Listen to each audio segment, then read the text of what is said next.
I hope this doesn't sound like too much of an ignorant question. I'm genuinely curious to know. But obviously, from the outside looking in, when I see things like that happen, I think, how has the assistant manager managed to get the players performing so well, even though they were on the coaching staff? How did you? I mean, you were on Lee's coaching staff when he was sacked. So how did you kind of change things then so well to crack on and the players started performing well, and you maybe change formation, but obviously formations are only formations. You still need performance.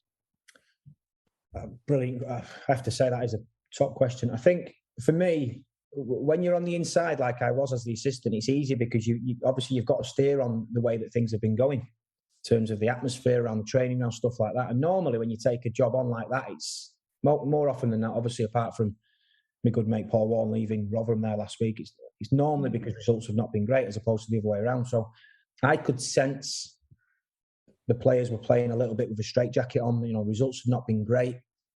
There was a little bit of fear. You could see that they were coming from a place of fear in terms of the performance. So for me, it was freeing them up. And sometimes as an assistant manager, when I was only ever myself, and so trying to empower the players, trying to give them so much confidence, trying to show them why I think they're so great and what a brilliant person you are. You know, as I say, that connection.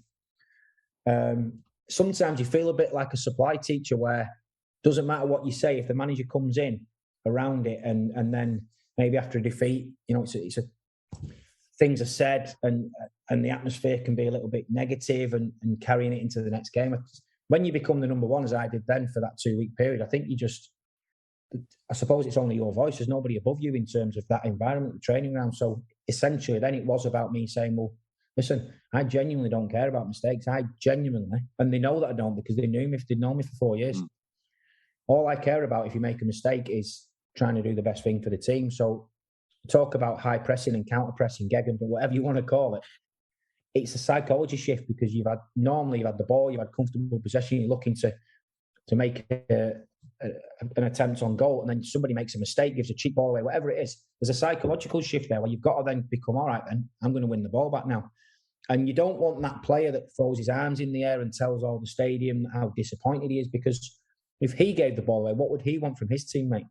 You know, he'd want his teammate to go and run and harry and get the ball back for him. So that's all I spoke about with the players. It was basically stepping out of the way. And this, I've often thought about this when they say, what type of coach are you? And I think, well, I get out of the way of the players.